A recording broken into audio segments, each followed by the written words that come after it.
This girl, Seung-Yi, is an excellent international diplomat. 20 years ago, she was kidnapped on the street. Because her mother owed other people over 500,000. After getting on the car, she looked at the chicken leg, crying non-stop. As soon as the car stopped, she took off the seatbelt and jumped out of the car. Even though she was almost hit by a motorbike, she still ran away. Doo-Seok was chasing her. One of her shoes also fell off. She finally escaped from him by hiding behind a vase. At night, she rushed to go home. On the way, she always hid whenever she saw the police. After they left, she took the key and opened the door, but her mom wasn't home.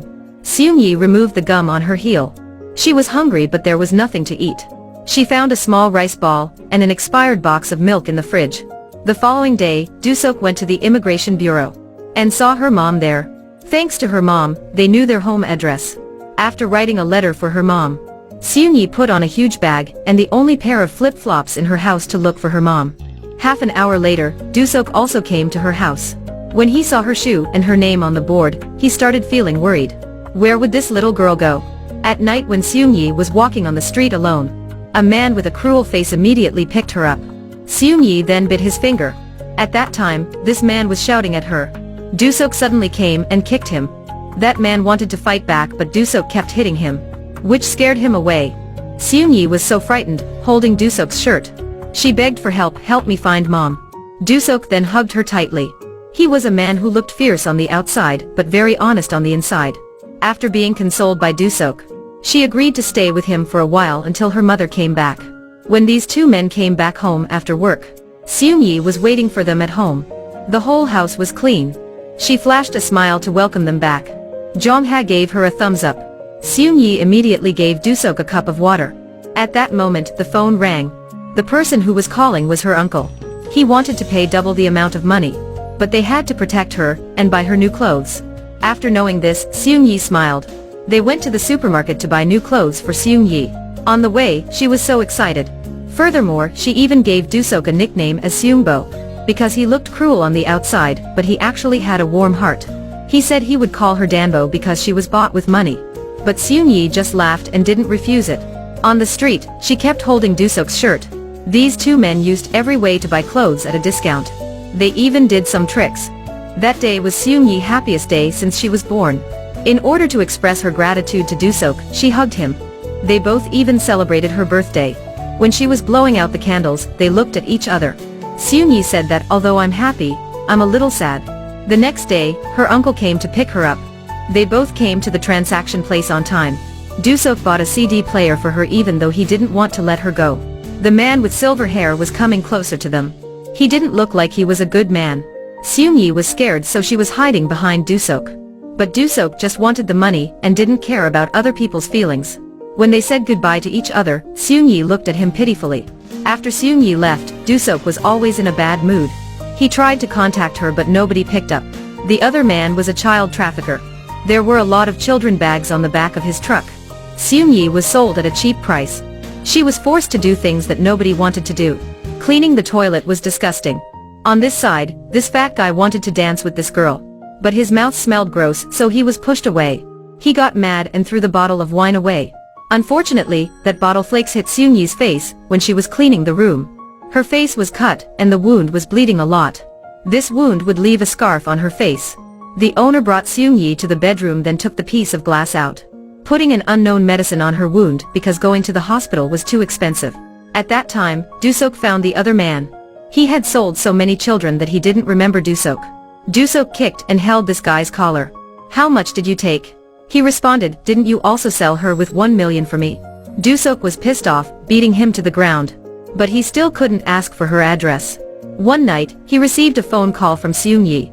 She was both crying and telling him where she was. Doo-Seok hurriedly went to that nightclub, but the door was locked. After hearing Doo-Seok coming, Seung-Yi brought her bag outside. They met each other again. Seung-Yi's eyes were filled with tears. He told Seung-Yi to stay away, then broke the door. Seung-Yi was saved. The owner also went outside when she heard the noise. Doo-Seok grabbed her neck and pushed her away. He wanted to hit her but he can't. "How much did you pay?" 4 million. "I'll send you 4 million tomorrow." The owner stared at his business card as a debt collector. On the way, Seung-Yi held his hand and cleaned the blood with her jacket. After that, Doo-Seok sold half of his assets and his favorite car. Finally, he collected enough money to give her. Seung-yi saw a note and a picture on the wall. She smiled happily. Time has passed. Doo-Seok took Seung-yi to school. The first time she got 100 points, the whole family was so happy. A few years later, Seung-yi has become an adult. She got the highest score in the school. These two men were so excited like children. One night, Seung-yi's mom also came to look for her. When she was about to bring her daughter back, Seung-yi was on Doo-Seok's motorbike. So she chose not to bother them. In the past, she had no choice but to leave her daughter. If she suddenly came back, Seung-yi's life would probably turn into a mess. When Seung-yi was taking the university entrance exam, Doo-Seok came to encourage her. Just like other parents, he was waiting and praying for her at the school gate. He prayed for his daughter to get into a good university. Seung-yi didn't let him down in the end. She was accepted by a top university. Doo-Seok was like other parents. He was worried that something bad might happen if she came home late. The doorbell rang. Seung-yi was carried on the back of a man. These two men immediately questioned him. Turned out this man was from a rich family and a good student. He also had feelings for Seung-yi. At that point, Doo-Seok received a phone call. This was Seung-yi's grandma. She told him that her mom was seriously sick. Before she passed away, she wanted to meet Seung-yi.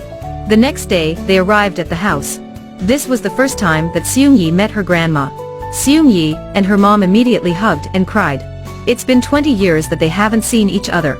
They had dinner together, but Seung-yi's eyes looked shy. Her mother can't eat because Doo-Seok was waiting to bring her back tomorrow. She told Doo-Seok her last wish. She hoped that Seung-yi could meet her real father one time. That day, Seung-yi unintentionally saw Doo-Seok's old shoes. He didn't have any good pair of shoes. She called him telling him that she was joining a school activity. But she went to work. She wanted to earn money to buy him a new pair of shoes. Not long after, Doo-Seok found Seung-yi's biological father. He looked at them and then left. He has been raising Seung-yi desperately since she was 9 years old. How could he just give her to her father?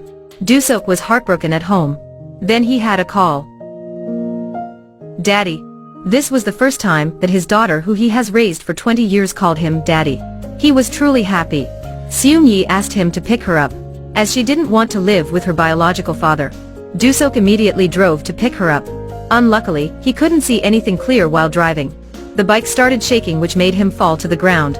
Since then, Seung-yi hasn't seen her adoptive father anymore. She has searched for him by his name for more than 10 years. But some people have the same name as him. She has been searching from time to time, but to no avail. At the time when she is about to give up, she sees an advertisement on the street. It's written, "The winner has been determined." Seung-yi seems to have come up with an idea, then goes back to the police station. She decides to use his name, Seung-Bae, to look for him again. Expectedly, the police have found him at a nursing home. Doo-Seok has been suffering brain infarction from an accident for 10 years. Seung-yi immediately goes to that place and finds that this place is like a prison.